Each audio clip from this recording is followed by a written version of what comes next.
అయ్యా నేను చెప్పే సాక్షి ఏంటంటే 2021లో నాకు మరి రెండోసారి సెకండ్ టైం కరోనా వచ్చినప్పుడు కరోనా అటాక్ అయ్యి బ్లాక్ ఫంగస్ అటాక్ అయ్యి కంటిసిపు పోయింది సార్ నాకు. మరి ఎన్నో హాస్పిటల్ తిరిగాము, హైదరాబాదు, కర్నూలు. మరి కర్నూలులో హోల్స్ ఇక్కడ వేసి ఇన్ఫెక్షన్లు డబ్బాలు తీశారు, ఇక్కడ దూడ పనులు కట్ చేశారు. కానీ డాక్టర్లు అయితే నమ్మకం చెప్పము ప్రాణానికి.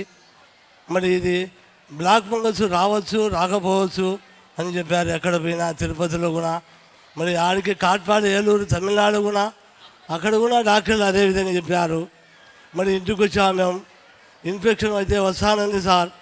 మరి అయ్యగారు చెప్పే వాక్యం టీవీలో విన్నాను. అప్పుడు మరి ఎంతోమంది రోగులు బాగుపడతారని అయ్యగారు చెప్పిన మాట విన్నాను.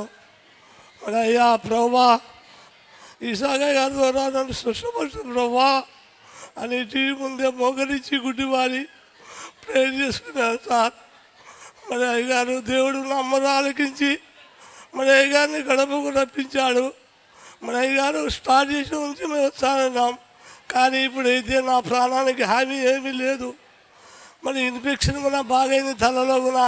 అయ్యగారు ప్రేయర్ చేసి నీకేమీ కాదు పో, ఇన్ఫెక్షన్ బాగైతుంది పో అన్నాడు ఫస్ట్ స్టార్టింగ్లోనే.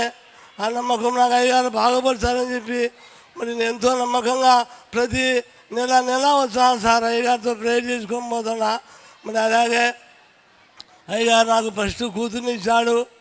మరి ఆ రోజు మా భార్య ప్రెగ్నెంట్ ఉన్నప్పుడు అయ్యా ఎవరు మీకు బిడ్డ కావాలా, కొడుకు కావాలని చేతులు ఎత్తండి, నేను చేతులు ఎత్తాను నా కొడుకు కావాలని. మరి దేవుడు కార్యం నెరవేర్చాడు. ఇప్పుడు కొడుకుని ఎత్తుకొని వచ్చాము.